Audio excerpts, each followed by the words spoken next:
देखिए, लखनऊ में मेहमान नवाजी बड़ी अच्छी होती है, इसलिए कल के मैच में जब जीतना था तो टीम इंडिया ने बोल दिया पहले आप।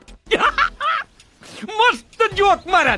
नमस्कार, जय हिंद, मैं हूं रौनक। रणतंत्र देख रहे हैं आप, इंडिया साउथ अफ्रीका स्पेशल। और हमने आपसे पहले ही बोला था कि अगर आप इंडिया और साउथ अफ्रीका की वनडे सीरीज को फ्लावर समझ रहे हैं तो रुकिए जरा, सब्र कीजिए, ये सीरीज फायर निकलेगी। और कल के पहले मैच में आपको इसकी झलक तो मिल ही गई होगी। एक बेहतरीन मैच जो आखिरी ओवर तक गया। हाँ, इंडिया हार गई, लेकिन सच बताऊं तो इस हारे हुए मैच ने T20 सीरीज में हुई हमारी जीत से ज्यादा फायदा हमें पहुंचाया है। मैं बताता हूं कैसे। वर्ल्ड कप सुपर लीग में क्वालिफाई होने के लिए साउथ अफ्रीका ने अपनी फुल स्ट्रेंथ टीम खिलाई थी। हमारी फुल स्ट्रेंथ टीम ब्रिस्बेन पहुंच गई है। वनडे का वर्ल्ड कप अभी दूर है और मोस्ट प्रोबेबली उसके भी 8-9 खिलाड़ी फाइनल है। अगले आने वाले साल में जंग 1-2 स्पॉट के लिए होनी है और इन 2 स्पॉट में जिन खिलाड़ियों की दावेदारी सबसे ज्यादा है, कल उन्होंने ही मौज करा दी। एक वक्त पर ऐसा लग रहा था कि टीम इंडिया पूरे 40 ओवर नहीं खेल पाएगी। उस वक्त पर श्रेयस अय्यर ने बेहतरीन हाफ सेंचुरी लगाई और फिर संजू सैमसन भी मुकाबले को बिल्कुल एंड तक ले गए थे। हालांकि संजू मुकाबला जिता भी सकते थे और मेरे हिसाब से मैच का टर्निंग पॉइंट संजू की ही गलती से हुआ।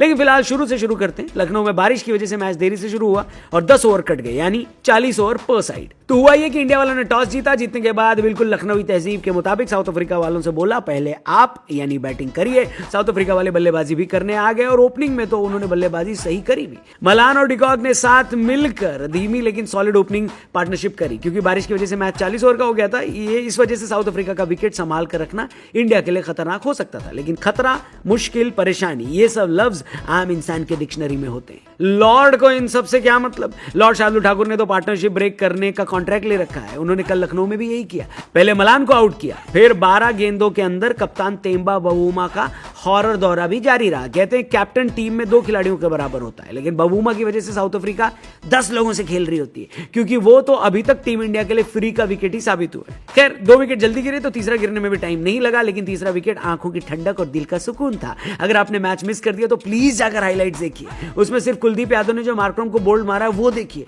दिल ना खुश हो जाए तो इस वीडियो को डिसलाइक कर देना। 110 आते आते साउथ अफ्रीका के 4 विकेट चले गए थे। मैच तो 40 ओवर का था। लग रहा था कि साउथ अफ्रीका वाले इसमें भी पूरे नहीं खेल पाएंगे, लेकिन फिर आया कहानी में ट्विस्ट। मिलर और क्लासन की पार्टनरशिप, दोनों ने शुरुआत धीमी करी, लेकिन एक बार जब सेट हुए तो उसके बाद पीछे मुड़ के देखा ही नहीं। अगर किसी इंडियन ने क्लासन से पैसे उधार लेकर उसको वापस नहीं लौटाए और ये वीडियो देख रहा हो तो प्लीज वापस कर दो, क्योंकि ऐसा हो सकता है कि क्लासन सिर्फ इंडिया के गेंदबाजों को ही पेल रहे हैं। और डेविड मिलर तो भैया इस साल क्रिकेटर ऑफ द ईयर बनने की तैयारी करके आए हैं। T20 में बेहतरीन परफॉर्म करने के बाद उन्होंने वनडे में भी अपनी बेहतरीन प्रदर्शन जारी रखी। क्लासन ने बनाया नॉट आउट 74, मिलर ने बनाया 75। 40 ओवर के बाद साउथ अफ्रीका ने हमें टारगेट दिया 250 का। टारगेट मुश्किल नहीं था, लेकिन टीम इंडिया कुछ तो रबाड़ा की बेहतरीन गेंदबाजी और कुछ इंडिया के जबरदस्ती दबाव लेने के चक्कर में अचानक से टारगेट मुश्किल हो गया।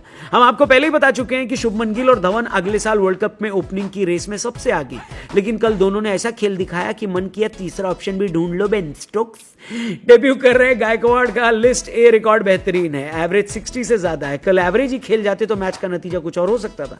ईशान किशन भी अपनी गलती से आउट हो गए। 51 पर इंडिया के 4 विकेट चले गए। ओवर लगभग 18 खत्म हो गए थे। ऐसे में तय था कि लखनऊ से अपनी जो टीम है वो कबाब और हार के अलावा कुछ पैक कराकर नहीं निकल पाएगी। लेकिन फिर श्रेयस अय्यर बार बार ट्रोल होकर बोर हो गए थे, इसलिए उन्होंने अब की बार ट्रोल करने वालों को अपनी बेहतरीन इनिंग से ट्रोल कर दिया। संजू सैमसन ने साथ मिलकर अच्छी रिकवरी करी और लगातार चौथी बार लुंगी गिड़ी से सामना हुआ तो श्रेयस का लुंगी डांस निकल गया। लेकिन संजू सैमसन ने लॉर्ड शार्दुल ठाकुर के साथ मिलकर कमबैक जारी रखा।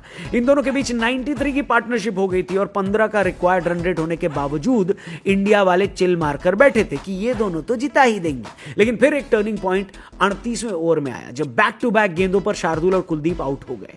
आखिरी 2 ओवर में जीतने के लिए 38 चाहिए थे। क्रीज पर आवेश खान पहली 2 गेंद डॉट खेल गए थे। ऐसे में तीसरी गेंद पर जब रन बनाने का मौका मिला तो सिंगल की जगह संजू ने डबल ले लिया।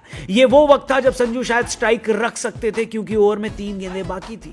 1-2 बाउंड्री भी लगा देते तो आखिरी ओवर में कम रन बनाने रहते, लेकिन संजू ने आवेश पर भरोसा जताया जो अगली गेंद पर आउट हो गए। आउट तो रवि बिश्नोई भी हो गए थे, लेकिन नो बॉल पर आखिरी ओवर में जीतने के लिए 30 रन की जरूरत थी। संजू ने इस मोमेंट के लिए खुद को बैक किया था।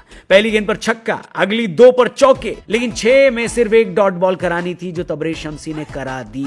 इंडिया आखिरी ओवर में 20 रन बना पाया और 9 रन से यह मैच हार गया। लेकिन संजू की 63 गेंदों में 86 की पारी ने उनका केस बहुत ही स्ट्रांग बना दिया है। पारी का दूसरा मैच संडे को रांची में खेला जाएगा, लेकिन उससे पहले कल हम आपके लिए एक ऐसे खिलाड़ी पर वीडियो लाएंगे जो इंडिया का ब्रैडमैन है।